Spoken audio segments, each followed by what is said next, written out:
Пратеникот Трајче Димков, еден од вкупно 51 пратеник на ВМРО ДПМН, е пријавен и за збор по точката 2 од дневниот ред на конститутивната седница, зборуваше на говорницата, а по него се редеа реплики и контрареплики, најмногу од неговите сопартијци, а колегите пак од СДСМ дофрлуваа од пратеничките места.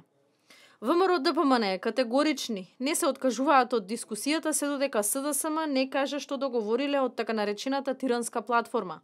Од малкумината од СДСМ што излегоа на говорница пак тврдат дека платформа нема, единствено програмата на новата реформска влада.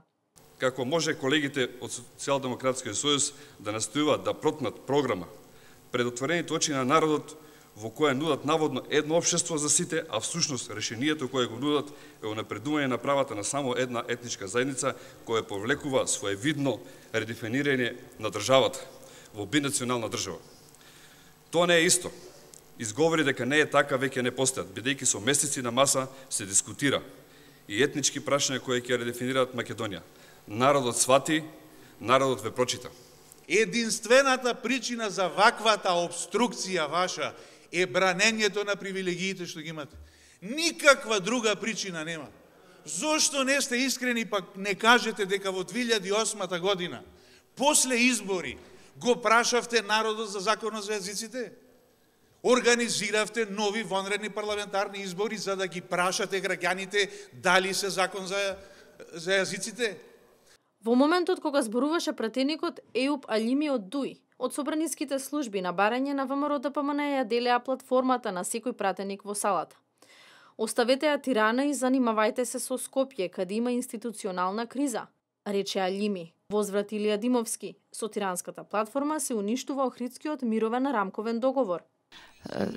Затоа што неколку дена ништо не функционира во оваа држава. Ние албанците сме навикнати да трпиме, и ќе трпиме и ако продолжи ова година или две. Меѓутоа, како вие на вашите граѓани од кои што сте го побарале гласот, како ќе им објасните ним, што ќе направите вие за нив? Верувам дека се тие свесни и ја сватиле реалноста во оваа држава и убаво би било да се договорите меѓу себе. Ве молам без дофрлање.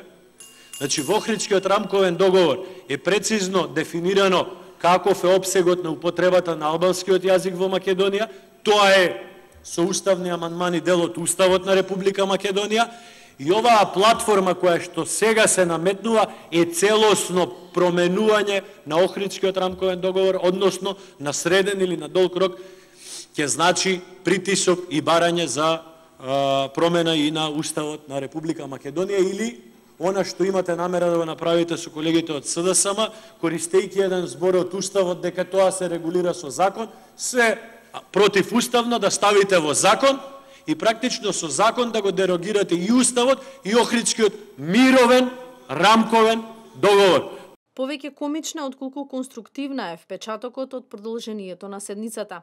Се цитираше Исус, се бараше очен лекар, се довикуваше ајде Трајко стани. Расправата по точката за избор на членови на Комисијата за избори и именувања влезе во четвртата седмица.